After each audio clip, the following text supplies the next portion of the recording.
On a tout pris, on a pris toute la carte. Des remarques sur cette émission, c'est tout changé. Allez, et bonjour à toutes et à tous les amis et bienvenue dans cette nouvelle édition de Manger IRL avec le patron, avec Ken Bogard. Je suis pas le patron de ce resto. T'es pas le patron du resto? Non. Ah bon? Tu n'as pas monté un restaurant de... C'est pas mon non. restaurant de ramen, non. C'est pas ton Je restaurant tiens à de le ramen. préciser Tu tiens à le préciser au début de cette émission. De telle sorte que l'information soit transmise dès le départ. C'est ça, Très exactement. bien, c'est important. Bonjour à vous, j'espère que vous nous entendez bien, que vous nous voyez bien. On vous lira de temps en temps. Ça, c'est une manière polie de vous dire qu'on va pas le faire parce qu'en fait, on va se péter le bide avec des super ramen. Alors là, on est chez Gaijin Ramen The Restaurant, le restaurant à Paris dans le 9e. Ken n'a pas encore découvert les cartes. Faut dire que c'est tout nouveau ici. Hein. Ça a ouvert il y a pas longtemps. Je sais pas si tu connaissais ou pas du tout. Ah non. Pas du tout. Tu connaissais pas. D'ailleurs, personne connaissait parmi mes potes. Quand j'ai montré ici, fait ouais, d'accord, ok, je connaissais pas. Eh ben écoute, Kevin, le propriétaire, a commencé avec son associé avec un petit labo et il faisait de la VPC, de la vente par correspondance. T'achetais ton ramen en kit, il le livrait en chrono fraîche en 24-48 heures. Moi j'ai testé, j'ai voulu faire manger les ramen à mes parents en Creuse. Et ben écoute, j'ai commandé les ramen et le lendemain on mangeait les ramen. Et en fait, bouillon sous vide, ni tamago, menma, tout ça sous vide, tout nickel dans une belle boîte avec un petit manuel. Réchauffe ça à telle température au bain-marie, sers maintenant, fais ci comme ça. C'est vraiment très bien fait, c'est très beau et c'était très bon. Ils ont fait un financement participatif pour acquérir le lieu et ça a marché. Je vais te transmettre le menu. Allez, vas-y, montre-moi ça. Voilà, Arthur, tu me dis quand t'es prêt. Gyoza 100% fait maison. Ah, il y a à manger, hein. Tu prends ce que tu veux, sache-le. Et côté ramen, tu verras qu'en fait, c'est juste au dos. Ah ouais, c'est le canard qui est un peu leur spécialité. Ouais, en fait, actuellement, il y a un ramen en édition limitée, bouillon de canard aux agrumes soja blanc. Et en topping, il y a du magret, foie gras, tamago, shiitake et cébettes. Oh là là. Voilà. Et tu sais que les mini donburi chachou, c'est vraiment. Eh ben, on va essayer. Hein. Ils ont des sando, ils font du sando. Donc si tu veux repartir vite avec un petit sando, tu peux repartir vite. On l'a croisé, Kevin, quand il est rentré tout à l'heure. Et le pain du sando, il vient de chez Carré Pain de Mie. Il vient de chez Carré Pain de Mie, le pain du sando. Oh, j'avoue. Donc tu sais que le sando. Ah ouais. C'était pas mal. Si tu regardes les ramen, ils ont kinoko tori, shio paitan et ils ont les hiyashi, on en parlera, c'est les ramen glacés. Je sais pas si tu connais, hein, c'est des nouilles qui sont servies froides et qui sont enrobées de sauce, mais sans bouillon. Mais c'est incroyable, il y a tellement de choix. Il y a beaucoup de choix. Et là, tu peux Donc, prendre, ouais, j'avoue que le bouillon de poulet, plus le classique ramen, 15 €, donc honnête quoi. Écoute, moi je fais plus trop de restaurants de ramen depuis que j'habite plus à Paris parce qu'on en a pas à Chartres. Bon, en général, je ne connais plus non, les c'est prix. 15 et 18 le spécial. C'était au-dessus de, c'est-à-dire avec topping en plus. Ouais. Et c'est exactement les prix. Si t'es au-dessus de ça, ça commence à se toucher. Alors là, tu vois, on a le ramen en édition limitée qui est là, qui est à 25, mais parce que je pense qu'on est sur magret de canard, foie gras. Donc c'est génial qu'ils pensent aux véganes. Et ben en fait, c'est super intéressant. Pépin, t'as totalement raison. C'est super intéressant, mais il y a aussi un intérêt gustatif. Ouais, c'est que en fait, c'est pas exactement. parce que c'est aux légumes. Au Japon, Voilà, on sait faire les bouillons. Exactement. Si tu fais rôti légumes, le miso, même des bouillons, des jus de champignons, c'est hyper umami, c'est vraiment top quoi. Ouf. Il y a combien de ramen que tu as fait à Paris? Est-ce que j'ai pas platiné un peu tous les ramen un peu hein, Aujourd'hui peut-être avec celui d'aujourd'hui bientôt quand on aura. Bah là celui-là j'avais jamais fait. En fait dès qu'il y a marqué ramen quelque part j'ai fait. Et j'ajoute même dès que je me rends quelque part, je regarde s'il y a un vrai restaurant japonais dans le coin et quasiment je m'arrête partout dans le monde où je vais. Hein. Je cherche un restaurant. J'ai fait des ramen de Dublin. À Édimbourg, j'en ai fait à Londres 3 fois. Parce que la scène française elle est costaud. Ouais. Par contre, il y a des vrais ramen qui sont installés dans des petites échoppes.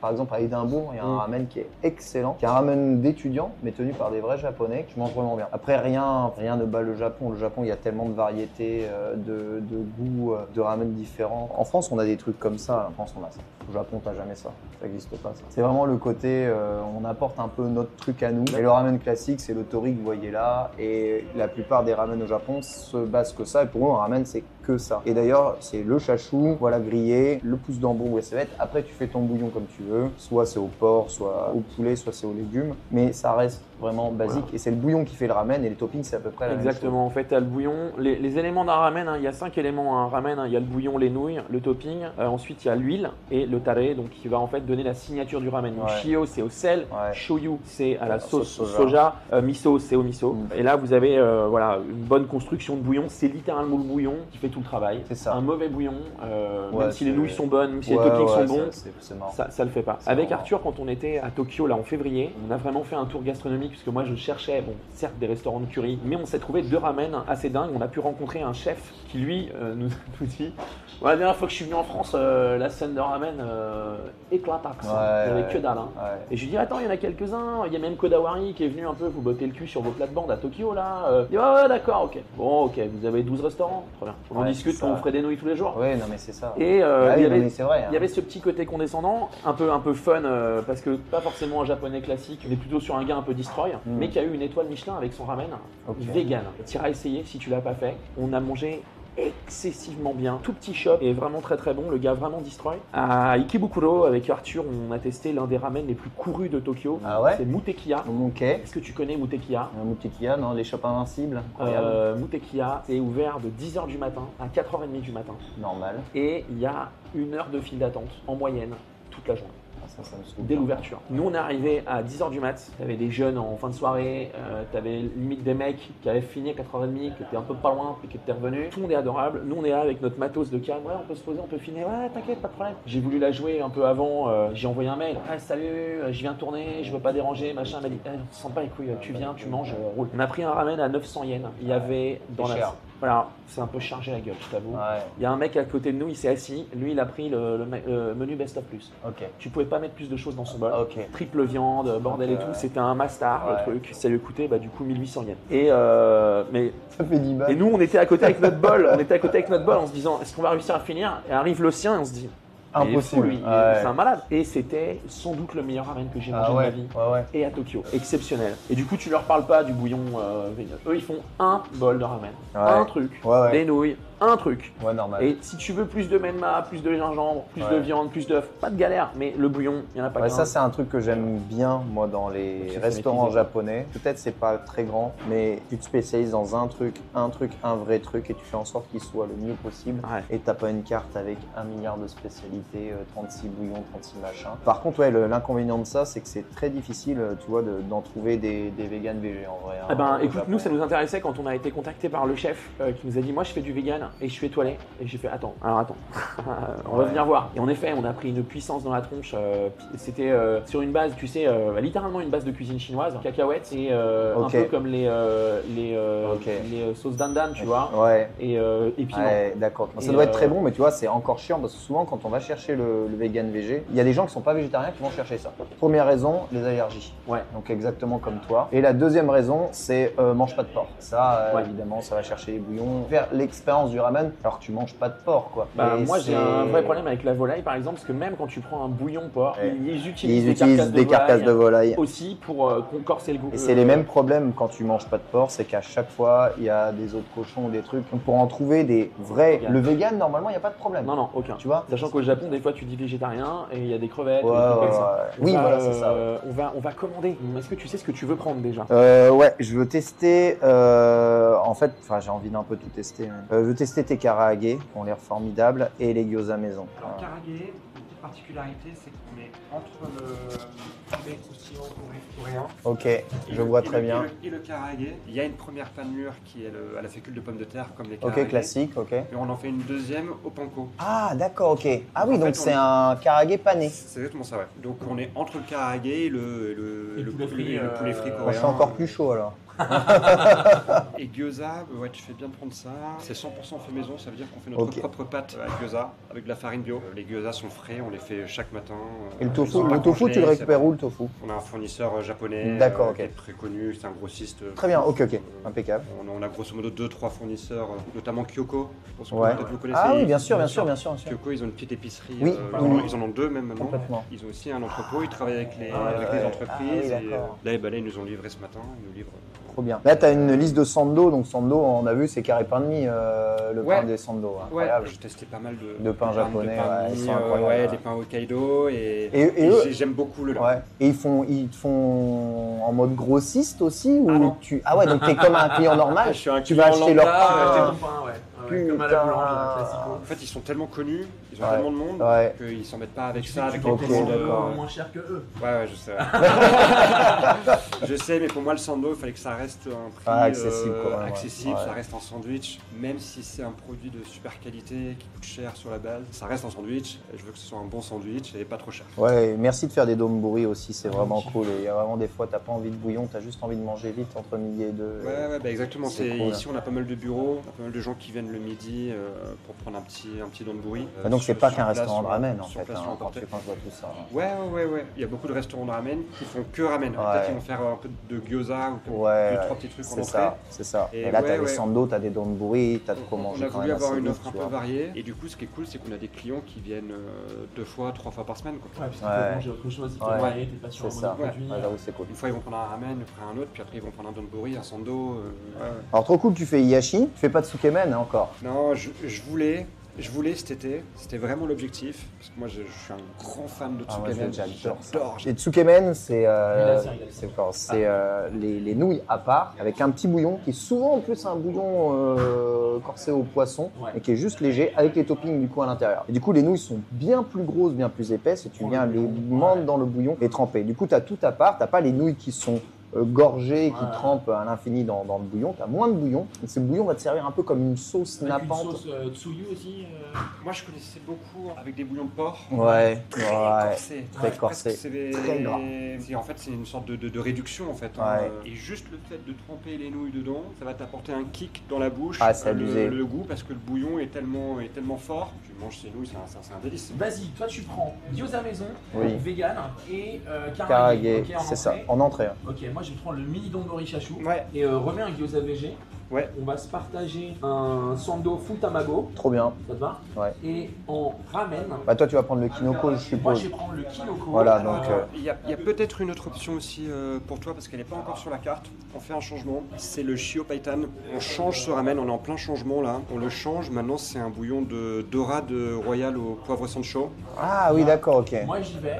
C'est quoi? Soja blanc, soja noir. Tu mets la totale. La seule chose, tu sais, je peux pas manger de volaille. Ouais, zéro volaille. Bouillon, vraiment aucune. Prends ton spécial. Vas-y, on essaye ça. Et en extra, tu peux mettre un œuf en plus et du porc grillé en plus parce que c'est ma vie. Donc tu testes le dorade? Vas-y mon gars, on teste. Et parfait. Toi, tu prends quoi en ramen? Moi je prends le tori spécial. Merci beaucoup. Merci beaucoup. On a trop hâte. On a trop faim. On a tout pris, on a pris toute la carte. Incroyable. Ouais, tsukemen. En fait, c'est ce que je préfère. Moi, j'ai appris à en manger là-bas. J'ai kiffé. Déjà parce que j'aime bien les grosses nouilles. Souvent des nouilles beaucoup plus grosses, servies à part. Et tu peux, c'est très facile de kaedama, de reprendre une partie, une portion. Le bouillon, il est concentré. Tu as les toppings tout à part qui sont bien chauffés. Tu manges un peu à ton rythme et ça fait pas plaf.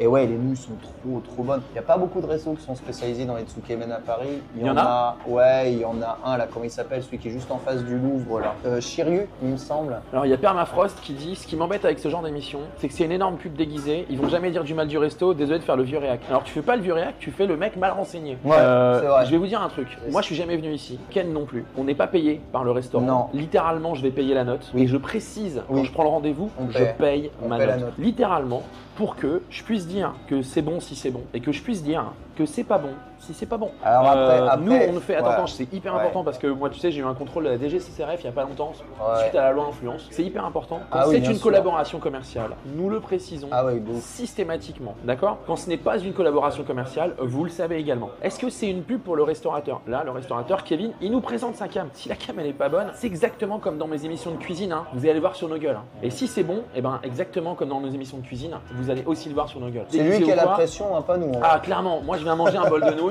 Et nous on paye. Et on paye. Après, soyons honnêtes, 5 minutes, quand on sélectionne les restaurants, on essaie d'aller bien manger. On ne prend pas dans des 2,5 étoiles, donc on essaye quand même d'aller bien manger. Donc, les retours sont bons, ça fait que 4 mois qu'ils ont ouvert, mais tu connaissais déjà un peu sa cuisine avant, etc. On n'y va pas au pif en mode. Il y a deux logiques. La logique du plaisir, j'ai envie qu'on passe un bon moment, donc je vais plutôt aller dans un endroit où je sais qu'on va bien manger. Et la logique de ça nous coûte du blé une émission, les gars, donc je vais pas dépenser ce que ça coûte, et ça coûte, pour aller manger, prendre le train, manger, faire venir quelqu'un. Puis derrière, qu'est-ce que vous croyez qu'il va se dire? Les invités, ils se parlent entre eux. Ah, t'as fait l'émission de Thibaut? Ah non, ils m'ont amené dans un bouche, j'ai eu la chiasse pendant 3 semaines. Bah non, j'ai fait une émission qui n'était pas sur ma chaîne, qui n'était pas hostée sur ma chaîne, avec un autre animateur où j'étais l'invité. On a été dans un bar à ramen. On avait la pression parce que les gars, ils nous regardaient manger et c'était pas bon du tout. Et je pense que mes yeux clignaient en morse à l'aide et on n'en disait pas du bien du bol, mais on n'en disait pas du mal parce que le but c'est pas non plus de shame les gens. Mais c'est vrai que Bitel, quand il a pris la première cuillerée et que j'ai pris la première cuillerée, il y a eu un échange de regards en mode ça va être compliqué.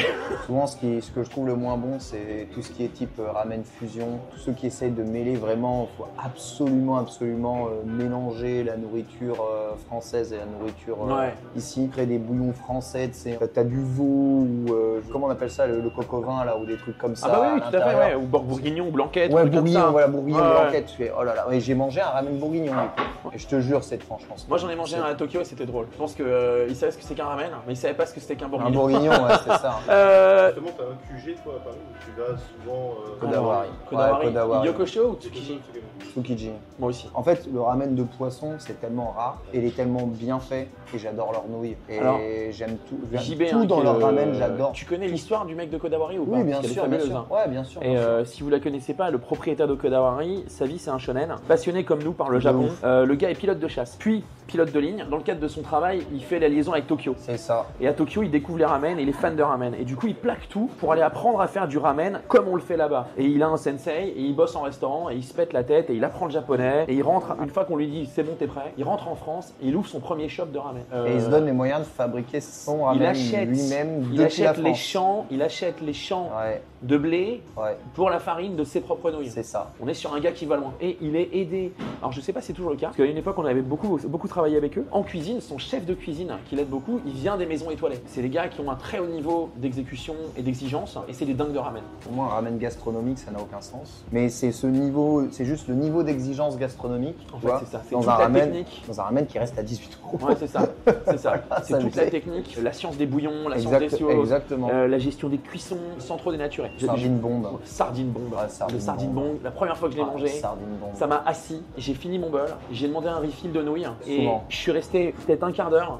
J'ai pris le riz au lait avec la tuile de Saint-Jacques, caramel de Saint-Jacques. Je lui ai dit attends. Et j'ai repris un sardine bombe. Je salive à en parler. Ouais. Je te jure, je salive à en parler. Hier, j'étais chez Adrien Cachot, donc l'un des finalistes de Top Chef il y a quelques années, et un fondu de Japon. Littéralement, cette année, donc il a ouvert son restaurant qui s'appelle Vaisseau, qui est rue Faidherbe. On vous y amènera. Ça va me coûter un petit billet. Va falloir seber les mecs parce que c'est costaud comme cuisine. La porte du restaurant, tu sais comment tu sais que t'es au Japon? T'ouvres comme ça. Il y en a pas. Ah, petit bouton pour ouvrir la porte. Ah, c'est beau, ça, j'aime bien. Comme ça, il n'y a pas de courant d'air. Mais ça veut rien dire qu'Adrien Cachot il fasse dans l'inspiration japonaise. En fait, le gars adore le Japon, sa femme est japonaise. Il y en a trop. D'accord, ouais. Et pour sa brigade, avant l'ouverture du restaurant, il a amené tout le monde, toute la brigade au Japon, en mode les gars, on va cuisiner des trucs. Si vous les avez pas mangés là-bas, vous saurez pas les cuisiner ici. Hier, j'ai vécu une expérience gastronomique. Alors attention, c'est un cadeau qu'on s'est fait avec ma femme. C'est 120 € par tête. Ouais, par contre, ça dure 3 heures et c'est grandiose, exceptionnel. Le but, c'est le menu s'appelle n'importe quoi. Tu sais pas ce que tu manges. C'est pas ce que tu manges. On te sert des assiettes et on te dit pas ce que c'est. À un moment donné, on a mis une sauce dans le bol. J'étais en mode, ce jus de veau, j'ai un petit palais, je sais quand même reconnaître le truc.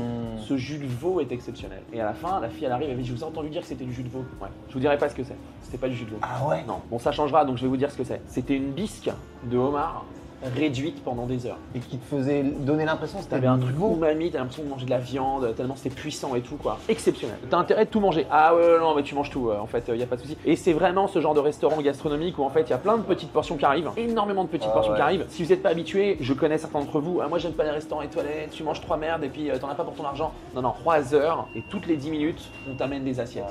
Et toutes les 10 minutes, tu dis qu'est-ce qui est en train de m'arriver. Je lui ai dit, parler de ramen hier, parce que du coup je lui ai dit que je retournais au Japon là en février, j'y retourne avec Arthur et mon père. On part faire un voyage père-fils caméraman. Et Arthur il est un peu en pression je crois parce que le daron il est un peu impressionnant. Il retourne avec Arthur. Putain, mais Arthur il aura plus vu le Japon que moi. Ça fera notre 3e voyage. 2e en un an. Eh ben. Et écoute, moi je vais au Japon. J'avais envie de faire une vanne mais je l'assume pas. Je gravis pas l'Everest. Alors, une fois pour une occasion, ouais. Moi, je connais les gars, c'est le genre de resto, c'est leur cantoche. Là non, faut le faire une fois de temps en temps. Le resto le plus cher que j'ai jamais fait, c'est Kunitoraya Gastro. Ouais. C'était 90 € par tête pour un anniversaire. Ils ont donc leur restaurant de udon où tu peux manger des bons udons faits maison. Et ils ont un gastro qui est du coup référencé dans le Michelin. Et le gastro est vraiment très très bon. Mais 90 €. En vrai, pour le meilleur rapport qualité-prix que j'ai pu faire, c'est la même expérience que toi, mais c'est vraiment chez Pierre Sang. Ouais. Pierre Sang, c'était 45 € par tête et c'était pareil, 3 heures, 5 plats. Ouais. Tu sais pas ce que tu manges, 5 plats de servis. Exceptionnel. Oh bon, du début à la fin, 45 € par tête. Oberkampf. Pierre Sambonnet, exactement, c'est ça. Et Birsan, il a un vrai resto gastro, il a son comptoir et ensuite il a le bistrot. En fait, il y en a 3 des restos. Et dans et à chaque fois, en fait, tu manges quasiment la même chose dans les 3. Ouais, mais c'est travaillé un peu différent. Voilà, c'est travaillé un peu différent. Et franchement, j'ai fait le full gastro une fois où c'était beaucoup plus cher. Et l'expérience intermédiaire où là, tu es un peu plus dans l'ambiance coolos. C'est moins cher et c'est tout aussi bon dans le coolos. Mais après, t'as pas les vins, t'as pas les machins. Chez Cachot, mais moi, je bois pas d'alcool.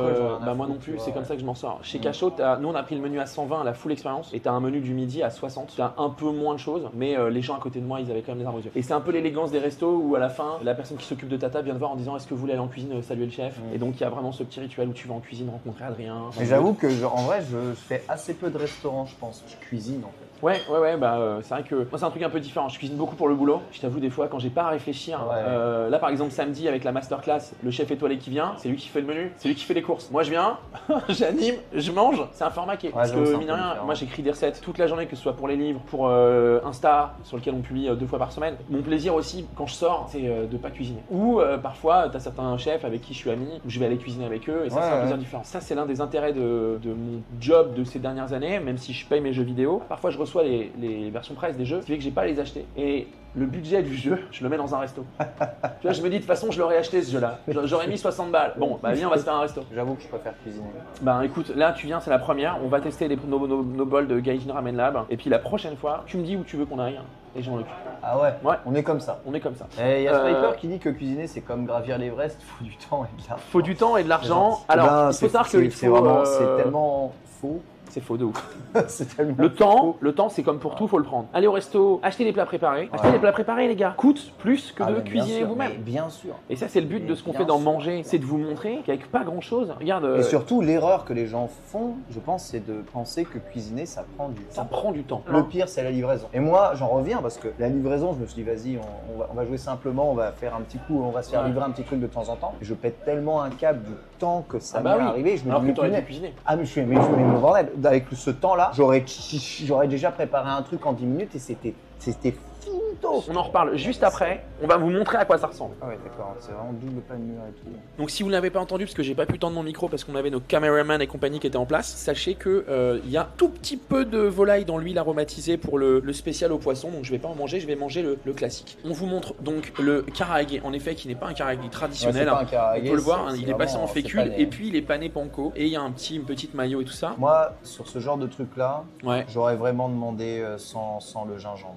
Alors là, l'oignon confit, c'est vraiment cool. En pickles, et en fait, je vois de l'aubergine. Le gingembre, je comprends qu'on puisse le rajouter, mais moi je préfère qu'il soit à part. Et souvent, si je vois qu'il y a marqué gingembre, en fait, parce que le gingembre j'aime bien, mais quand il est dans les bouillons, dilué, râpé, etc., j'aime bien gingembre et les trucs. Par contre, le gingembre comme ça, mariné rose, posé sur le bouillon, je déteste ça. Et je trouve que ça salope limite tout le guidon. Donc c'est sûr, je le fous à côté, moi. Par contre, le riz a l'air exceptionnel. Hein. Ah bah le sando, vas-y, on voit, on va te le refilmer. Voilà. Oh. Ouh là là. Ah oui, quand il a dit Tamago Sando, c'est pas juste il a mis un œuf dedans. Ah là là là là là. Ah oui, d'accord, ok. La vache. C'est un délire. Il est 3 fois plus chargé qu'à carré pain de mie. Il est moins cher. Il est moins cher que carré pain de mie, il est 3 fois plus chargé. Parce qu'au carré pain de mie, tu as le Tamago Sando, c'est juste. Salut. Allez, à l'attaque. On commence par les gyoza. Alors, moi, j'ai pris des trucs exprès pour manger. Genre, je veux juste, moi. Alors, il dit quoi, le riz? Le riz est vraiment très très bon. En fait, c'est du vrai bon riz. Et le chachou, on sent qu'il a cuit longtemps. Par contre, il est livré, il est découpé en petits morceaux comme ça. Il y a plusieurs façons de le présenter, soit en lamelles, soit en tout. Il faut savoir que plus les morceaux vont être gros, moins tu vas avoir de facilité finalement à faire en sorte qu'ils fondent dans la bouche. Que ça, à chaque fois, c'est au restaurateur de choisir s'il préfère faire en lamelles ou préfère faire comme ça. Dans les donburi, c'est plus facile à manger comme ça. Souvent pour ça qu'on le sert comme ça. Alors le karaage, il y a vraiment double pain de lure, donc on sent vraiment la double pain de lure. Très gingembré dans la première marinade, qu'on sent vraiment beaucoup de gingembre et double sauce, c'est vraiment très bon. Après, je me pose vraiment la question de s'il n'y a pas la panko, est-ce que ce serait moins bon? Voilà. En fait, la fécule de pomme de terre, normalement, le karaage, c'est mariné. Ensuite, Ouais. tu passes en fécule de pomme de terre et tu fais deux cuissons. Voilà. Là, la panko, ça apporte vraiment un côté croustillant. Voilà. Et on est vraiment dans on est un peu quand même aussi dans le poulet frit coréen, j'ai l'impression. Ouais, c'est ça. Si le poulet frit coréen, Ouais, c'est ça. on le repasserait dans une casserole de sauce. Il serait vraiment enduit complètement enduit de sauce. Ouais. Donc là, on est un peu dans l'entre-deux. C'est cool, j'ai jamais mangé ça. Je pense que j'aurais préféré sur un panko perso. Mais Est-ce que c'est ton côté traditionnaliste Ouais, qui je pense parle? que c'est ça, j'ai trop l'habitude. En fait, ce que j'aime, la panko, le karaage, c'est quand même un truc qui est un peu, c'est pas dur, c'est un truc qui est moelleux. C'est frit, mais c'est un truc qui fond et qui est moelleux. Avec la panko, en fait, c'est comme si tout autour, c'est dur et croustillant. Donc évidemment, comme un katsu. Perd un peu ce côté croustillant. Je sais pas si vous pouvez voir. Bah, attends, Arthur, il va s'équiper de la deuxième canne. À l'intérieur, le poulet, il est vraiment Il est très propreté beau, hein. incroyable et tu sens la marinade parce qu'il est en couleur. Il est vraiment en couleur, donc c'est bien, tu vois bien la marinade dessus. En tout cas, elle a bien prise et ça se sent bien. Hein. De toute façon, un poulet sans marinade, c'est un peu falasse. Hein. J'en ai jamais mangé, mais je t'assure. Alors, moi, j'en cuisine beaucoup. Les gens disent c'est du poulet, c'est excellent. Mais en fait, le poulet seul, c'est un peu la falasse. Vraisemblablement, les invités quand on mange en émission ou Arthur ou la famille sur les plateaux, parce que je fais de la volaille, ces temps-ci, j'en fais beaucoup quand même. Je me démerde bien à la cuire. Moi, j'ai l'impression que si soit tu la fais mariner, soit tu sais la cuire parfaitement et auquel cas, ça reste juteux. Sinon, c'est sec quoi. On fait un point rapide. Vaisselle très belle, bien servie. Le donburi. 8 balles, tu manges, il n'y a pas de problème. T'as une petite faim, c'est un bon repas. Ouais, c'est cool. Vraiment, j'ai mis grâce, t'en veux, on le reprend. Ouais, moi je sais, j'ai des personnes, ça leur suffit pour les caler. Hein. Donc j'imagine que le gros, il y a 14 balles. Bah, toi, Arthur, t'as laissé aucune chance au karaage. T'as bien aimé comme ça? J'ai faim, hein. Je suis un peu d'accord avec toi. Quoi. Mais je pense que j'ai pas assez l'habitude de manger du poulet frit coréen. Bon. Ouais, alors le poulet frit coréen, vraiment, il est vraiment renappé dans une sauce qui est très sticky. Ah, le sandwich, c'est un délire. Hein. Le sandwich, c'est un délire. On lui met un croc ou comment? C'est vraiment un délire. On lui met un croc? Alors, tu voulais qu'on parle de certains trucs. Non mais Maintenant qu'on juge, un peu la cuisine. En vrai, la cuisine, bon, moi c'est vrai que c'est plaisir de t'avoir avec nous parce que tu cuisines beaucoup, t'es passionné par la gastronomie. C'est vrai que quand on est ensemble, on fait quand même à manger japonais parce qu'on a cette passion du Japon tous les deux. Ouais, ça serait cool qu'on fasse autre chose un jour. Bah, en vrai, J'aime bien cuisiner tout. Hein. hier j'ai Je cuisine mangé vraiment un pas truc. que le japonais. Hein. Hier, j'ai mangé un truc que je veux refaire et que je veux te refaire goûter. Adrien, il fait des mochi maison, Ah ouais, mais il les fait salés. Et attention, c'est étoilé, fusion et compagnie. Hein. ok. Mais cacio et pepe. Est-ce que tu sais ce que c'est cacio et pepe? Non, vas-y, c'est quoi? C'est italien. Cacio et pepe, c'est parmesan et poivre. Ok. Et donc en fait, Ah oui, bah oui, normal. il fait du mochi qui sont façonnés, qui sont sticky, mais qui sont juste la boule de riz gluant quoi. Ouais. Ok. Et il nappe ça dans une sauce crémeuse qui est liée avec l'autre cuisson des mochi et qui est faite avec du parmesan, du poivre noir et une huile. Ok. Et Ah oui, c'est je te fusion de montre la fusion. photo. C'est fusion de fusion. Regarde ça, comment c'est sublimissime. Wow. Je vous montre ça dans un instant. C'est exceptionnel. Et là, je lui dis, mais en fait, je lui ai demandé hier, je lui dis, mais toi, tu kiffes autant la cuisine japonaise que italienne. Il me dit exactement. Et alors là, tu montes le gyoza. Ouais, juste Alors, attends. le gyoza pour vous montrer. Donc gyoza, c'est grillé d'un côté et le reste, c'est cuit avec la cuisson vapeur, tu vois, de l'autre. Donc là, il est bien dodu.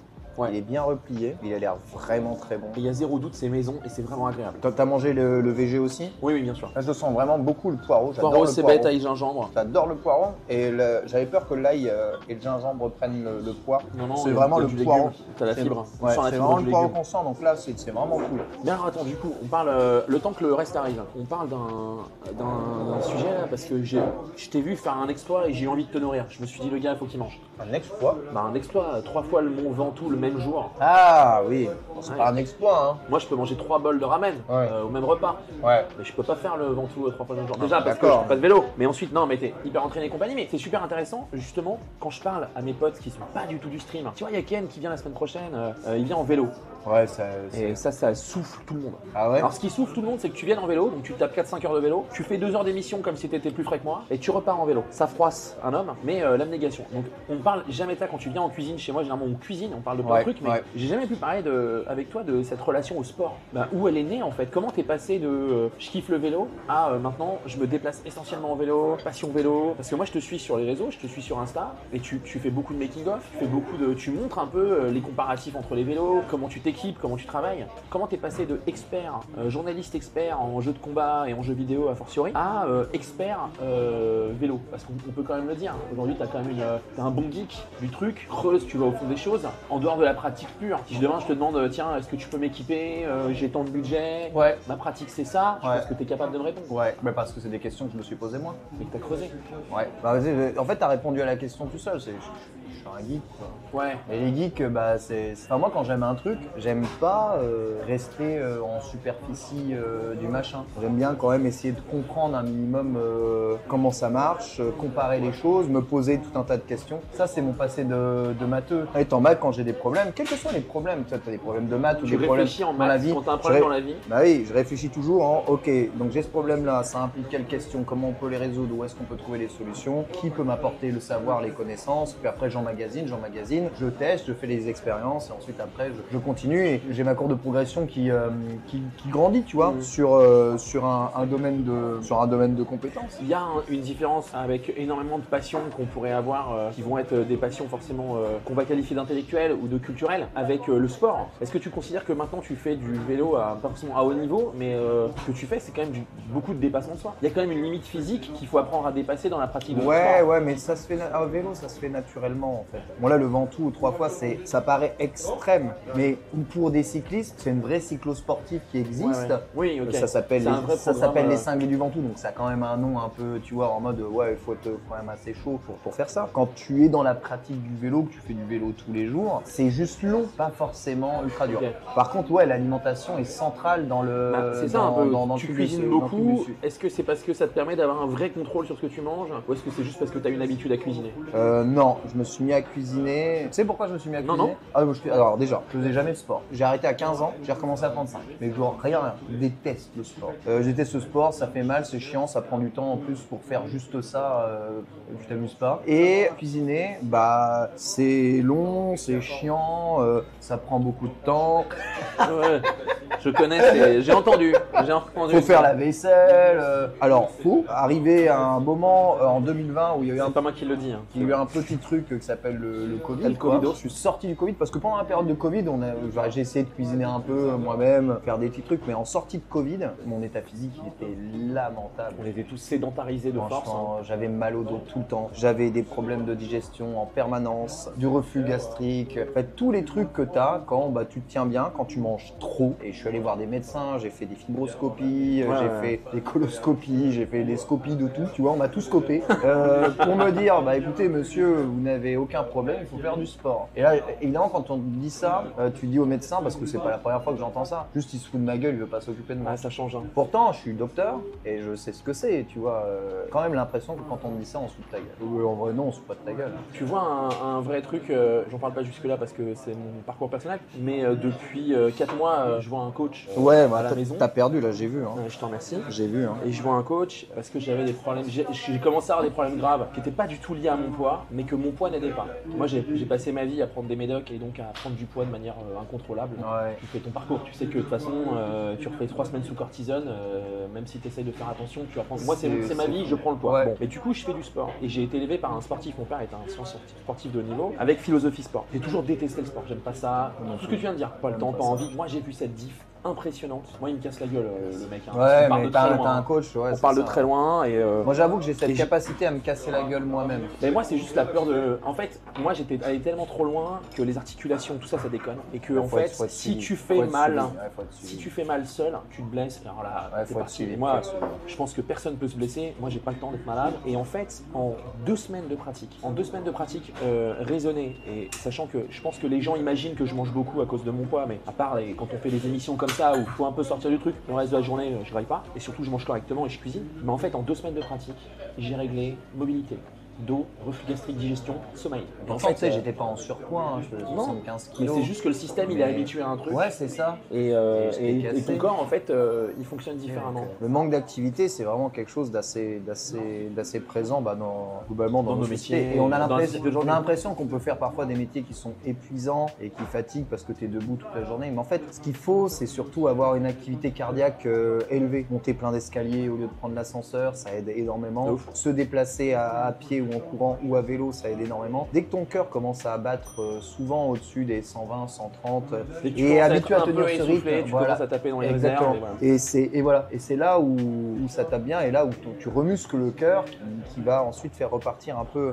tout le reste. Puis après, tu vas muscler le reste de ton corps pour le soutenir. Et moi, ce que je trouve super cool à vélo, c'est que j'ai cumulé, tu vois, parce que je déteste le sport, j'ai cumulé mes déplacements perso avec la pratique d'une activité physique. Un besoin d'optimiser en fait. Ah, c'est l'optimisation, c'est vraiment histoire d'être le plus feignant possible. Et le truc avec le vélo qui est incroyable, c'est que quand tu commences à faire ça, tu te dis putain, finalement aller au travail ou à Bédia, 7 km de chez moi, c'est pas si dur. Allez vas-y, je tente, là j'ai un peu de temps, on va aller ailleurs, tu vois. Et un jour, j'ai pris mon vélo et je suis allé à Versailles à vélo. Versailles, si je regarde depuis chez moi, depuis chez moi c'est 20 bornes. En fait, c'était à la Côte de Sèvres pour monter à Versailles. Si je prends le train, c'est 3 changements et puis 1h30 pour aller à Versailles, alors que c'est pas si loin. Je prends le vélo et je pars de chez moi et j'arrive à Versailles et 40 minutes plus tard, je suis à Versailles, 45 minutes plus tard. Et je vois le château de Versailles, 45 minutes, et je me regarde et je fais putain, mais en fait, le temps que j'ai perdu toute ma vie. Ouais. Je sais mais putain, mais ça m'a coûté 0. Je suis arrivé jusqu'ici, je transpire même pas. Ça m'a pris moins de temps que de prendre les transports en commun. J'ai croisé personne qui m'a cassé les couilles. Putain, c'est cool en fait le vélo. Et ensuite je suis rentré, je me dis vas-y, est-ce que je peux faire 50? J'ai commencé à essayer de voir de faire 50. Ensuite je me dis mais est-ce qu'il y a des gens qui font du vélo autour de chez moi? J'ai regardé, en fait le vélo c'est pratiqué de oui. C'est un truc de baiser. Je suis arrivé, je me retrouvais, moi j'étais normal, je vivais ma vie. Et un samedi je descends en bas de Colombes et là je vois 40 man en moule vide que t'adores là, prêts à partir pour 100 bornes. J'ai fait mais c'est qui ces baisers quoi? Je fais 100 km, on va jamais y arriver. Et je pars et je me rends compte qu'à plusieurs, t'as l'aspiration, ça va beaucoup plus vite. On parle, tu vois même pas le temps passer alors que ça dure 4 heures, toi, une sortie de 100 km. Et je fais 50 et je fais 100. Je me dis, attends, est-ce que je suis capable de faire tout seul ça? Et 100 km tout seul, j'y arrive. Ok, 150, j'y arrive. Moi, j'ai suivi la première fois que tu as streamé ton premier 100 kills, je crois. C'est impressionnant. Et je me suis dit, tu viens à mais Chartres, attends, mais c'est abusé en fait, le vélo, c'est trop efficace de ouf. En plus, moi j'adore la mécanique, j'ai grandi dans les bagnoles, dans les motos, j'ai fait du motocross, j'ai fait du karting. Ah, ok. J'ai vraiment fait du sport auto de ouf. La mécanique, j'ai toujours été super intéressé. C'est mon père qui m'a transmis cette passion de la mécanique. Tu vois, aujourd'hui, la mécanique du mazout ou la mécanique du pétrole, c'est très peu adapté déjà à l'environnement urbain. Ça tâche, ça coûte une fortune. Et je me dis, putain, mais si juste pour optimiser mon moteur, ça me coûte des milliers d'euros, tu vois, pour faire de la mécanique de précision, mais pour des milliers d'euros, j'ai un vélo de compétition du Tour de France, quoi. Exactement. Je fais, mais putain, mais le rapport, il est énorme. Je suis reparti, j'ai commencé à chercher qu'est-ce qui était le plus optimisé et j'ai appris que maintenant, ils faisaient des transmissions électroniques, à transmission par Bluetooth, qui transmettent directement le signal de tes manettes en Bluetooth au dérailleur avec des sons de clic de souris de fusée Logitech G Master, tu vois. Je dis putain, en fait, le vélo, c'est comme le PC. T'as ton cadre, t'as ta tour, t'as ta transmission, c'est ta carte graphique, t'as tes roues, c'est ton pros, tu vois, et tu peux composer tout exactement comme tu veux. Il y a tellement de types de vélos différents, adaptés à tellement d'usages, exactement comme l'automobile. Il y a des jeux de simulation de vélo c'est comme ça. Il y a Zwift, c'est un MMORPG de vélo. Tu mets ton vélo sur un home trainer qui est connecté au jeu vidéo. Et j'avais vu Domingo qui avait fait et tu peux jouer avec des gens partout dans le monde. Est-ce que tu as la dimension Gran Turismo de pimper ton vélo, quoi? Tu peux débloquer des vélos, il y a des skins de vélo à débloquer à force. T'as pas le délire de régler tes trucs. La monnaie, c'est ta transpiration dans le jeu. Ah, c'est fort. Et j'ai commencé à faire du vélo et en vrai, même pas en 6 mois. 6 mois, j'avais perdu 6 kilos. Et en un an. Sachant que tu pars de. Ouais, je pars de 75. Voilà. Et donc en fait, vous le savez, ça paraît logique, mais c'est-à-dire que moins t'as à perdre, plus c'est dur. Mais du coup, tu perds surtout, quand t'en as un peu de la graisse viscérale, tu perds du gras en fait. Et avant de t'assécher, quoi. C'est ça. Et ensuite, j'ai suivi aucun programme d'entraînement. Juste, maintenant, prendre le vélo, c'est devenu un plaisir. Et surtout, c'est devenu non seulement une habitude, mais en fait, c'est devenu une libération mentale au quotidien. Avant, je prenais ma voiture, je prenais les bouchons pour faire 3 bornes. Ça me coûtait une fortune. J'avais peur de l'oreiller, peur de la volée, peur de machin, peur de trucs. Depuis que j'ai pris le vélo, je vais plus vite aux endroits. Ça me coûte moins cher. L'entretien me coûte rien. T'es beaucoup plus en contrôle de ton planning. J'ai l'impression de mieux maîtriser. Reprendre le contrôle. Et ensuite, après, moi, je suis un forceur dans les trucs et je me demande toujours jusqu'où est-ce que je peux un peu aller, et toujours en étant très prudent, parce que je suis quand même quelqu'un de très prudent. Et j'essaie de voir ce que je suis capable de faire. La clé quand même de ta pratique, ça reste une bonne préparation et une honnêteté par rapport à l'effort. Moi en fait c'est bien simple, je me suis dit vas-y, maintenant je fais tout à vélo. Mais quand tu te fais la première fois que je te dis tiens tu viens à Chartres, tu l'as jamais fait, tu as déjà fait des choses équivalentes et du coup tu sais que voilà en termes d'hydratation il faut que tu gères comme ça. Ouais alors ça par contre j'étais zéro. Ça j'étais zéro. Moi sincèrement je partais pour 100 km, il y avait un bidon rempli d'eau et j'avais pas à manger. Globalement je rentrais des 100 km, je te disais tes petits bols de fruits secs. En fait faut manger tout le temps parce qu'après quand tu regardes les calories sur 100 km tu vois 3000 calories dépensées, tu fais putain 3000 calories quand même. Il y a un bon repas là. Ouais, en fait. Et maintenant, j'ai appris le Ventoux, jamais je l'aurais fait sans l'alimentation. Ouais. Mais je le savais déjà. Je savais déjà que si je voulais faire 3 fois le Ventoux, il fallait que mon cardio dépasse pas 160, parce qu'au-dessus de 160, vraiment, je vais m'épuiser et je pourrais pas les enchaîner. Et ensuite, il fallait que je mange de façon constante pour jamais que j'ai faim. Beaucoup de pratiquants du sport le savent, beaucoup de gens qui ne pratiquent pas le sport le croient, mais en fait, la perte de poids, par exemple, ou la gestion du corps, faut bouffer. Alors là, attends, on est en train de nous amener des rayous, donc les sauces pimentées, amandes et sésame torréfié. Donc celle-là pour le tori, quel plaisir. Ouais. Mais je pense que je tiens une grande partie de ma détermination grâce à Pokémon. Mais j'adore. Alors attends, là on a un ramen végé qui arrive. Ah ouais. Double miso, légumes rôtis et là, ok. Et le chachou. Et le chachou. Donc ça c'est le mien. Ah là là là là là. Alors le suivant arrive. Ça c'est le tori. Ça c'est le wam ça.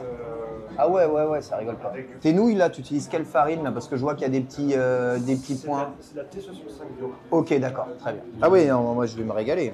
Ah le tori, le délire. Il y a une grosse garniture végétarienne. Ouais, là, les champignons, c'est le cheat code. C'est le cheat code des végés. Le ramen.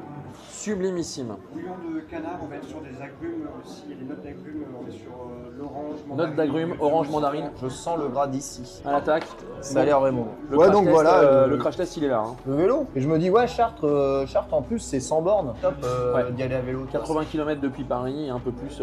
Ouais, depuis chez moi. Et ça me met que 4 heures, tu vois. Un peu moins, même si jamais je pédale. C'est ouf, hein. Et ça t'aide à t'apaiser la tête aussi ou pas? De malade. En fait, les endorphines que ça sécrète le sport, c'est violent comment ça me vide. Il y a des fois, quand je suis sur la route comme ça pendant 3-4 heures, en fait, je pense à rien d'autre souvent qu'à pédaler ou à l'effort. Alors, il faut que j'ai quand même conscience un peu de mon environnement, c'est le vrai problème. Faut quand même rester attentif. Mais quand tu es dans des zones où il n'y a pas grand monde, où tu pédales, c'est beau. En montagne, c'est pour ça que j'adore aussi faire de la montagne et monter des cols. C'est un endroit en Suisse, là, cet été, quand j'étais en Suisse, vous verrez le nombre parce que tu as voyagé également. Tu as amené ton vélo au Japon.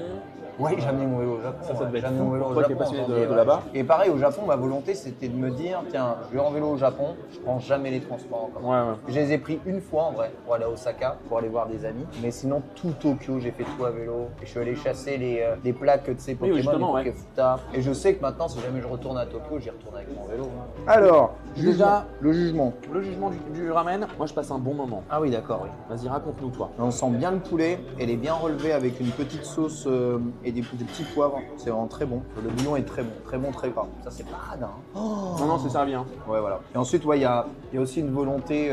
Bon, déjà, il y a le désir d'être un peu geekos, tu vois. C'est vraiment un truc de geekos, hein, les vélos. Franchement, c'est un truc de geekos. Quand tu t'intéresses bien, c'est vraiment un truc de geekos. Et il y a aussi la volonté de pas polluer en se déplaçant, quoi, le moins possible. J'aime bien ça. Si on peut. C'est hyper intéressant. Si au moins on peut montrer que c'est possible, quoi, tu vois. Et que c'est pas une. Tu veux dire, en pratiquant, en croyant en ses rêves, on peut y arriver.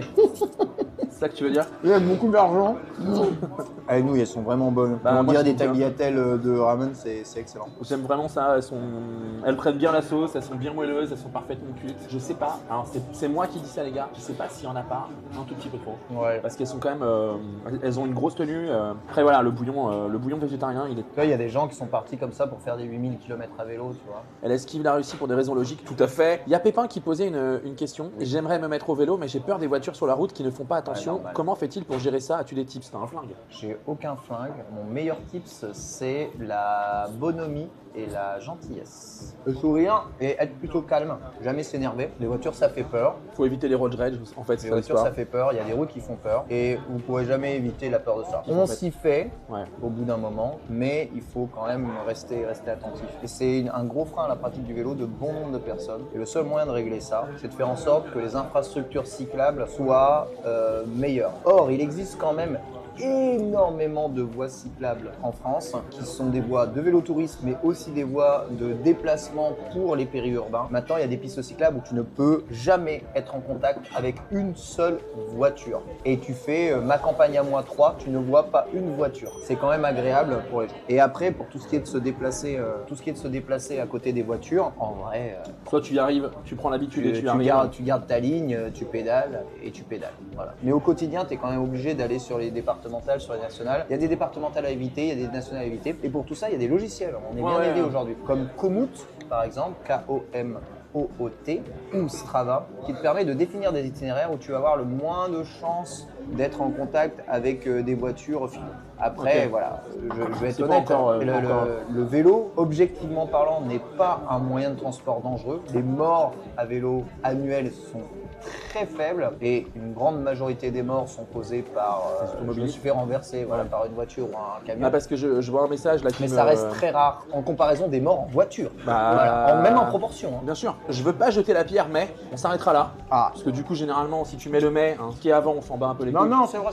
Et voilà. Mais il y a beaucoup de cyclistes qui roulent pas sur les pistes vélo par chez moi. Alors, moi, je pourrais répondre qu'il y a aussi beaucoup de bagnoles qui roulent sur les pistes cyclables. Non, réponds pas ça. Non, mais ce que je veux dire, c'est qu'en fait, aujourd'hui, je pense que cette pratique-là, elle se fait parce que il faut l'apprendre, il faut enseigner. Et puis, le vrai civisme sur la route, ça n'a rien à voir. Alors, explique-moi. Ça n'a rien à voir. Alors, vas-y. Si vous avez des cyclistes qui ne roulent pas sur les pistes cyclables, c'est une grande majorité du temps. Déjà, la piste cyclable n'est pas obligatoire. Regardez bien si la piste cyclable, c'est un carré bleu ou un rond bleu. Rond bleu obligatoire, carré bleu non obligatoire. Normalement, si vous êtes automobiliste, vous avez passé votre code de la route et vous êtes censé connaître un peu les panneaux. Et l'autre raison, c'est que souvent les pistes cyclables sont tellement dégueulasses, mal entretenues, remplies de racines d'arbres qui font secouer, qui vous sautent et qui risquent de vous faire tomber systématiquement. Moi, je sais, je suis déjà allé à Chartres. À Chartres, pour aller à Chartres, des fois, il y a des pistes, mais je vous jure, c'est sur un trottoir, on dit c'est une piste cyclable. Le truc, il y a des pousses d'herbe, il y a des fougères au milieu de la route. Enfin, c'est la jungle. Il y a des pistes cyclables qui ne sont pas des pistes cyclables, donc les cyclistes préfèrent être sur la route. Un cycliste a le droit de rouler a le droit d'être sur la route. Il a le droit de rouler sur la route.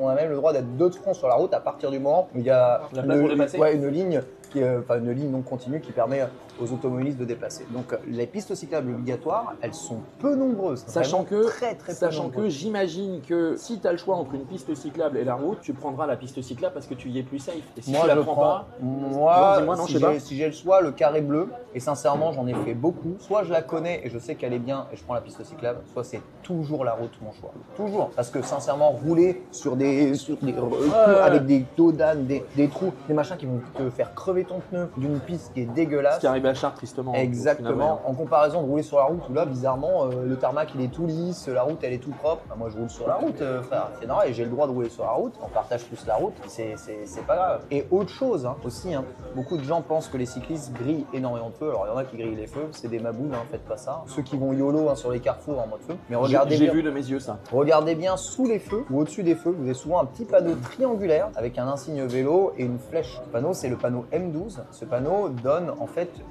céder le passage cycliste sur les feux. Ne force pas les cyclistes à maintenir le feu rouge. Parce qu'en fait, ça il faut vraiment être cycliste pour le comprendre. Si jamais des fois tu respectes les feux rouges comme les automobilistes à certains feux, en fait tu vas juste gêner tout le monde et faire chier tout le monde. Alors qu'un cycliste, ça prend pas de place, ça peut coller à droite, ça gêne pas le trafic des voitures qui tournent par exemple à gauche. Donc parfois il est vachement plus prudent de se mettre devant les voitures et c'est pour ça que vous avez un sas vélo devant les sas voitures sur les trucs. C'est pas pour faire chier ou donner la priorité aux cyclistes qui seraient prioritaires, c'est juste une question de sécurité. Parfois il est plus sécurisant de passer le feu rouge que d'y rester. Et c'est véridique, quand tu restes sur le feu rouge, tu appuies sur la pédale et que derrière tu as Jean-Michel Ferrari qui est là, il fait déjà vous et il te frôle comme ça, non seulement c'est chiant ou alors il va faire un écart et il y a un mec qui est déjà vous qui va passer ici, en fait tu vas gêner plus le trafic au redémarrage qu'autre chose. On a vu des Vélib, tant ils étaient lourds, on a vu des Vélib se faire taper simplement parce que à démarrer au rouge, le truc que je me rappelle quand ils ont lancé les Vélib en France, c'était le vélo était tellement lourd que les mecs le temps qu'ils se mettent sur la pédale pour enquiller la roue, ils se faisaient taper la roue arrière automatiquement. C'est surtout un élitisme où les cyclistes du dimanche se croient au Tour de France. On a du commentaire intelligent. De quoi Non, mais je vais pas te le relire. Voilà, futurs consultants du Tour de France pour animer leur petit segment La route se partage. Mais tout à fait. La route se partage. Oui, alors après, tu as les cyclosportifs le dimanche tout à l'heure, quand je te parlais de civisme et compagnie, c'est que moi j'ai aussi l'impression que, et malheureusement, ça veut dire compter sur l'humain, donc c'est la merde. C'est qu'en fait, on n'apprend pas à partager la route correctement non plus. C'est surtout que les gens. Humainement parlant, tu vois, en termes de civilité, moi j'ai l'impression que c'est forcément. Il y a aussi du conflit. Tout à l'heure, en venant ici, il y a une dame qui descend de son vélo pour traverser au passage Clouté parce qu'elle était avec quelqu'un. Et donc, vraiment, elle descend et elle traverse et elle a son vélo à côté d'elle. Et il y a un livreur qui arrive un peu vite sur le passage Clouté et qui trouve qu'elle va pas assez vite. Et qui, du coup, tu sais, la tamponne au klaxon et l'amène-moi, tu vois.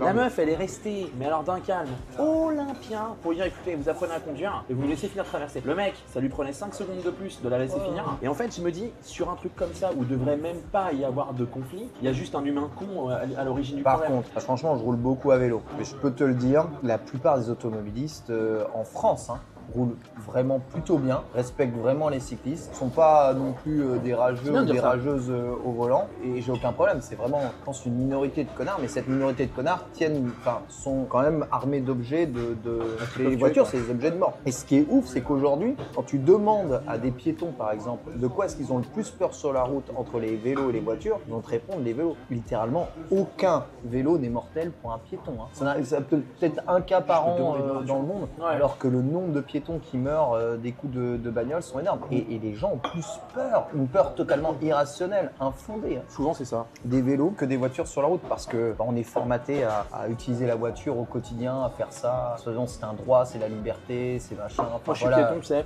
Ça fait bien marcher l'économie, quoi. Ça fait marcher l'économie, c'est la raison pour laquelle les routes sont propres. Moi je suis piéton, j'ai eu un accident de la route assez jeune quand je me suis fait cartonner par une voiture. Et donc ça m'a un peu terrorisé sur mon rapport à la route, et j'ai mis des années avant de pouvoir ne pas être en crise d'angoisse à chaque fois qu'il fallait monter dans une voiture. Mais tu m'étonnes. Bon, aujourd'hui ça va, tu vois, il n'y a pas de souci. Mais ce que je veux dire, c'est que c'est bon.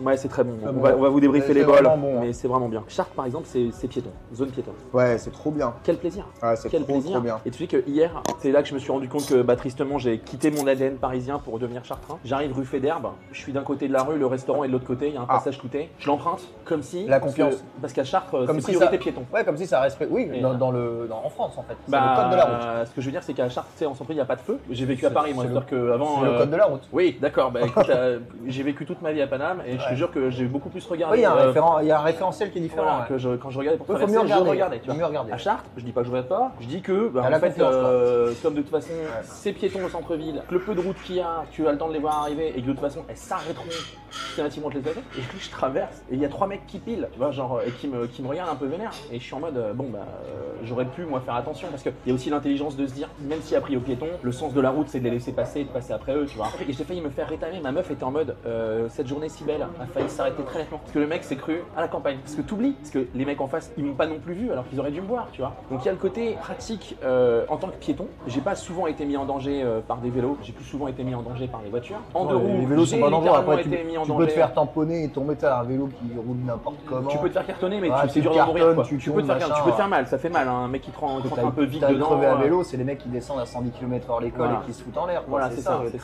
Moi, par exemple, en tant que piéton, j'ai littéralement beaucoup plus peur des véhicules qui roulent et qui vont vite que des vélos. C'est surtout du poids des véhicules qu'il faut que t'aies peur. Nous, on a eu pas le mien, moi j'étais passager d'un véhicule qui roulait et il y a un mec qui a traversé, qui est sorti entre deux voitures en courant. Mais vraiment, il speedait, il regardait pas, il a bombardé les mecs. Ça arrive. Et on l'a tapé. J'ai vu sa vie s'arrêter, j'ai vu la mienne s'arrêter. Je me suis dit, je vais en prison, c'est mort. Quel enfer. Je sais pas ce qui se passe, machin. Le mec, j'ai même pas eu l'impression qu'on l'avait tapé fort. Il a volé 6 mètres. Il a été s'encastrer dans l'aile d'une bagnole garée. Oh la vache. Alors le top du top de l'histoire, c'est que le temps que je descende du véhicule et que j'aille le voir, il s'est remis debout et il est reparti en courant. What the fuck? Il était suivi par une dizaine de mecs qui avaient tapé les téléphones portables sur la terrasse du café d'à côté. Donc il y avait des téléphones par terre, il y a des porte-monnaies et tout. Tu l'as retrouvé? Non, jamais retrouvé. Je suis allé au commissariat parce que j'ai un ami qui est commissaire de police. Je l'ai appelé tout de suite. Je dis qu'est-ce que je fais? Il me fait tu vas tout de suite expliquer ce qui vient de se passer parce que le mec il peut crever d'une hémorragie interne dans les 15 minutes. Exactement. Et en fait on était équipé d'un habitacle qui filmait et du coup on a trace de tout et on a vu que nous on n'était pas machin, mais t'as quand même le truc de ça arrive vite et à 28 km/h quand tu tapes un mec avec une petite camionnette, attention. On s'est assis sur le trottoir avec mon ami Dominica, je pense qu'on sera pas toute ma vie. On s'est assis par terre, on a chialé pendant 1 heure. Tu sais tout on a failli tuer quelqu'un, oh mon dieu et tout. Sincèrement, moi je suis vraiment un passionné d'automobile. J'ai grandi avec la passion d'automobile, j'adore les voitures, j'adore les belles voitures, j'adore les belles mécaniques, etc. Et j'aime plutôt bien conduire, mais au quotidien, me passer de voiture, c'est ouf alors que j'adore ça. Me passer de voiture, ça a été une libération mentale, mais énorme. La fin de la peur d'avoir un accident qui me coûte la peau du cul, la fin de la peur de cartonner quelqu'un, la fin du stress d'être à l'intérieur de la voiture et de jamais arriver à temps, la fin du stress de me taper une amende parce que je suis mal garé, la fin du stress de perdre mon permis parce que machin. Là, j'ai plus de permis, plus d'assurance à gérer, des frais d'entretien réduits. Je sais qu'à vélo, je peux pas faire mal à grand monde. C'est une liberté d'esprit, mais tu verrais. La seule truc à vélo qui est pas la liberté d'esprit, qui fait que je suis venu avec le petit porteur là, c'est qu'encore aujourd'hui en France, je peux pas garer mes vélos personnels où je veux sans flipper ma maman. C'est pas possible. Ça coûte cher. C'est le seul défaut. Et c'est un défaut que j'ai pas retrouvé au Japon. Et au Japon, mais le sentiment de liberté, quand je te parle de liberté, c'est de la liberté pure. C'est-à-dire celle de n'avoir aucune contrainte, ni monétaire, ni financière, ni de temps, ni de trucs. Tu veux aller, tu vas. Je veux aller où je vais et j'y vais comme je veux. Le lien au vol du truc, c'est assez marrant. Le vélo, c'est énorme. Bérangère a une amie de très longue date qui est finlandaise. Et donc Bérangère va en Finlande chez elle. Et les gamins jouent au parc, ils arrivent devant un parc, ils garent leur vélo, pas de chaîne, rien, nada. Ils posent le vélo et ils jouent et ils se barrent. Tu vois, ils vont jouer. Et Bérangère dit à sa pote, mais vous n'avez pas peur de vous faire voler les vélos? Et la réponse la plus naturelle de la Terre est arrivée, tu sais. Pourquoi on nous volerait les vélos? Pourquoi on nous volerait les vélos? Et tu sais que t'es dans un pays safe quand les mecs te disent pourquoi on volerait ça?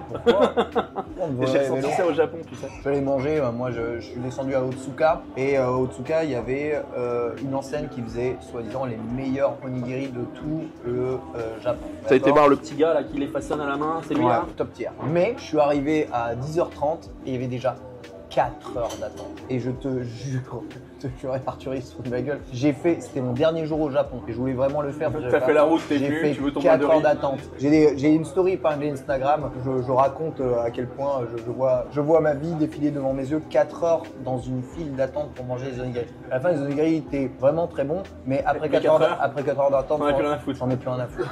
Franchement, j'en ai plus rien à branler. Franchement, c'était bon, je me suis pété le bide, ça vaut pas les 4 heures d'attente, allez niquez-vous, plus jamais je reviens ici. Et pendant ces 4 heures, j'ai posé mon vélo contre un poteau, non attaché. Voilà.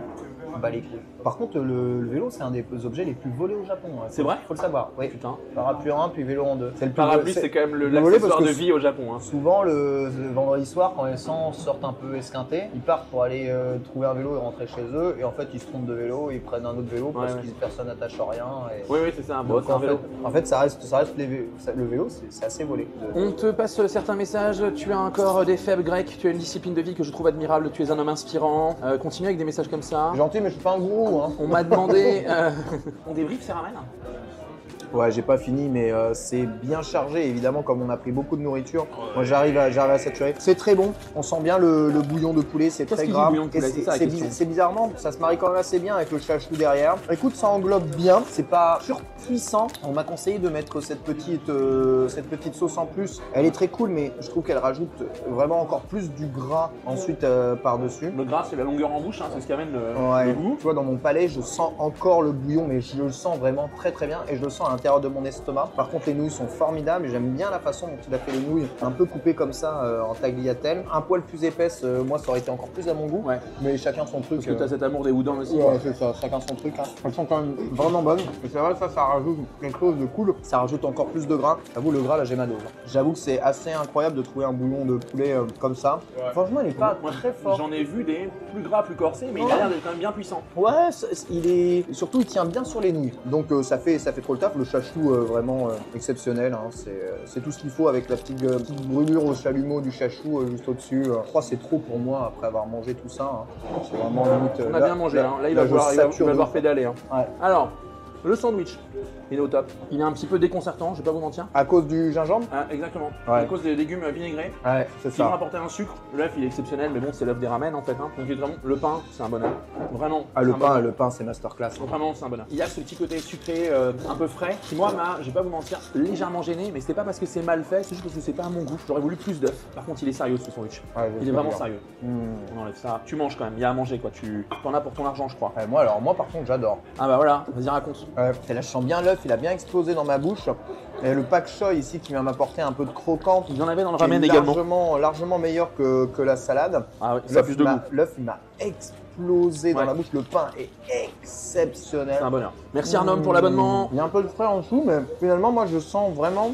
Ah, j'avais peur que ça, les oignons et tout. Moi, malheureusement, ça a été dans ma première bouchée. Ok. Et du coup, je l'ai gardé jusqu'à la fin du truc. Bah, je sais pas, moi, peut-être j'ai eu la meilleure partie, mais je sens pas trop au-dessus. Ça apporte un peu de croquant en plus, mais je sens vraiment l'œuf. C'est une pratique de le faire. Il y a des gens au Japon qui vont faire l'œuf écrasé dans la mayonnaise et qui vont ajouter l'œuf mollet. Et là, t'as vraiment la totale. Ouais. Moi, j'aurais voulu plus d'œuf. Ah ouais, je vois. Vraiment sando, enfin ex-sando parce que j'ai pris le sando full tamago. Après, en vrai, c'est très bon. Hein. Là, moi, je pinaille parce qu'on est là pour ça. Mais le pain de Carré Pain de Mie, si jamais un jour vous avez l'occasion, le Carré Pain de Mie, c'est quelque chose. Je disais, attends, un truc juste par rapport au gingembre. Ouais. Alors moi, j'adore le gingembre. Juste le gingembre, je l'aime en assaisonnement. Ouais. J'aime pas le gingembre cru posé sur les aliments parce que je trouve que ce qui est mal dosé, en fait, le gingembre, c'est un peu comme les poivrons.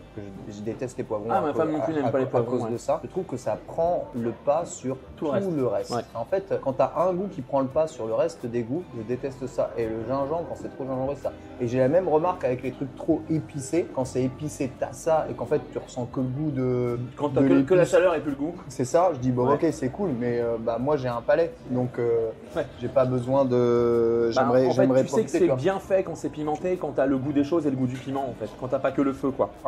Et donc là, faut savoir que c'est un bon spot de ramen, c'est un bon spot de sando, c'est un bon spot de donburi. C'est Ouais. fait maison, on le voit. C'est fait avec du cœur, vraiment, ça se ressent aussi.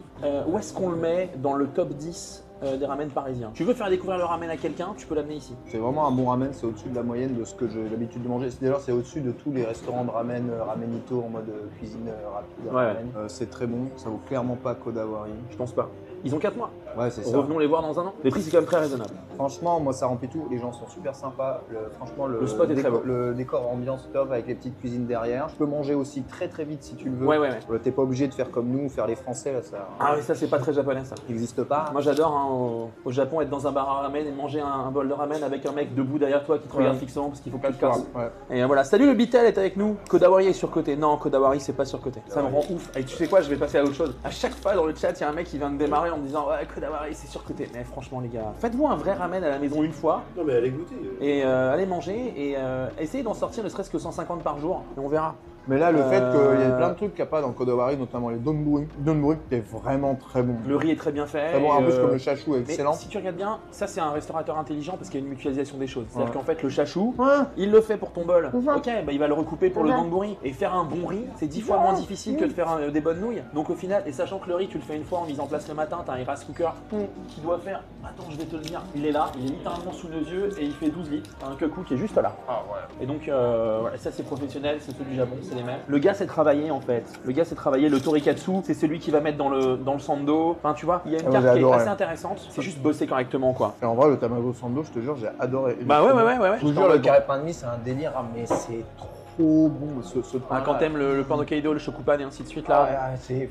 si vous avez l'occasion d'y aller, vous avez l'occasion de manger leur pain perdu Oui. au carré pain de mie. Le pain perdu au shokupan, c'est une C'est dinguerie. peut-être le meilleur dessert que j'ai jamais mangé de ma life. Il y a une vidéo où il y a un stream vélo où je m'arrête à Carré Pain de Mie, Ouais. je commande leur pain perdu, je m'assois et pendant 1 heure je mange ce direct. Alors c'est hors de prix, c'est les prix Maripalo quoi, mais Le manga sur carré pain de mie est légendaire. Bah bien sûr. ah ouais j'avoue c'est vrai. Rien à voir, mais je viens de parcourir le PDF de la cuisine des sorciers. C'est incroyable, merci pour ton travail. Ah Merci beaucoup. GG. On est en retard sur la livraison du Ulule, comme c'est très courant dans les financements participatifs. Alors attends, je vous raconte l'histoire si vous voulez, ça va vous faire marrer. Pas sur notre projet, mais j'ai eu un mail. On a 3 mois de retard sur la livraison du physique et c'est pas vraiment dépendant de notre volonté, mais 3 mois. Moi, ça me rend fou. J'en dors pas la nuit, ça me rend dingo. Donc hier, je leur ai dit, je ne donne pas les PDF des livres, mais je suis Moi, en retard. Moi j'ai oublié. Voilà, bah il paraît. Bien sûr. Ah, il prend un appel important. N'oublie pas que tu as un micro. Laisse-le-moi. Hier, je reçois un mail pour un projet de financement participatif auquel j'ai participé en 2013 et je serai livré en janvier 2013. Le gars a 11 ans de retard. Moi, j'ai 3 mois de retard. Calmez-vous, tout va bien. J'espère que le livre vous plaît en tout cas. Cher Arthur, on va profiter du fait que Ken soit pas là pour ne pas lui imposer une promo. Mais Qu'est-ce que c'est que ça là? qu'est-ce donc que ceci? Qu'est-ce donc que ceci, les petits potes? Ça, c'est le livre de cuisine officiel Genshin Impact qui sort chez eh bien Mana Books le 3 octobre. Hein. Ça arrive très vite. Hein. J'espère que je vous verrai, les potes, hein, le Bitel et Ken aussi à la sortie du livre. Voilà, il est là et c'est le livre de cuisine officiel. Et vous allez voir, je vais vous montrer les petites pages Aujourd'hui, bah, typiquement, la maquette intérieure, on s'est pris la tête, je sais pas si vous voyez l'histoire, mais on s'est pris la tête à mettre les visuels du jeu et à les reproduire non-stop, tu vois. Il y a en effet un vernis holographique sur la couverture qui est ici. Donc je suis très heureux de vous le présenter et je vous parle d'un autre sujet maintenant tout de suite, très rapidement. Lundi 23 septembre à midi, le financement participatif de notre nouveau projet qui arrive et qu'on espère faire mieux que la cuisine pour les sorciers. En fab, on espère faire mieux en contenu, on espère aller plus loin encore et on aura besoin de vous. Allez vous inscrire, ne ratez pas ce projet et aidez-moi, aidez mon équipe et moi à exploser les paliers parce que je peux vous dire que si on fait au moins aussi bien que ce qu'on a fait sur le Harry Potter, eh bien l'année 2025 va être assez magique dans l'univers gastronomique avec vous et grâce à vous. Voilà les petits potes. Juste pour te redire un immense merci de tout ce que tu partages et transmets, ça fait évoluer ma façon de préparer à manger. Avec plaisir. J'ai un livreur qui est Ouais. en bas de chez moi. Ouais. Voilà, j'essaye de manipuler la chance, la RNG, pour le faire Courage. rentrer Courage. à domicile. Courage. Voilà. Est-ce qu'on finit Ouf. sur un dessert? Toi, C'est t'es léger. prêt ou pas Non. Est-ce que c'est léger? La réponse est c'est trop long pour un oui. Hein. C'est l'instant où vous pensez qu'on fait du téléachat, mais c'est pas le cas. Si vous ne pouvez pas venir manger le ramen chez eux, le ramen vient chez vous. Et moi, je trouve le concept vachement sympa. Faut savoir que moi, je les ai découverts en commandant à emporter et je me suis fait livrer. Et c'est vraiment à préparer en 5 minutes. Donc, je vais pouvoir en embarquer et en faire à ma femme et à ma sœur. Voilà, moi j'adore. Le petit défaut du truc là, c'est qu'il n'y a pas de café. Vous êtes à l'intérieur Moi, ça me. Je suis sincèrement désolé, moi aussi j'ai un peu de mal aujourd'hui à finir mon repas sans café, c'est vrai. Déjà, tu sais que chimiquement, il a une action sur l'estomac. Hein. Ouais. Le café, ça joue, Donc. ça ferme l'estomac. Deux remarques sur cette émission. Alors vas-y, ça Faut m'intéresse. Faut tout changer. Allez, Non, je déconne. Ça serait bien de parler un tout petit peu rapport à la nourriture avec tes invités, je pense. Ça peut être super cool. Tu connais la nourriture préférée dans le monde? La nationalité de la nourriture préférée dans le monde? non, C'est italienne. Italien, Très ok. loin. Ouais, ok. Très loin. Pourquoi d'après toi?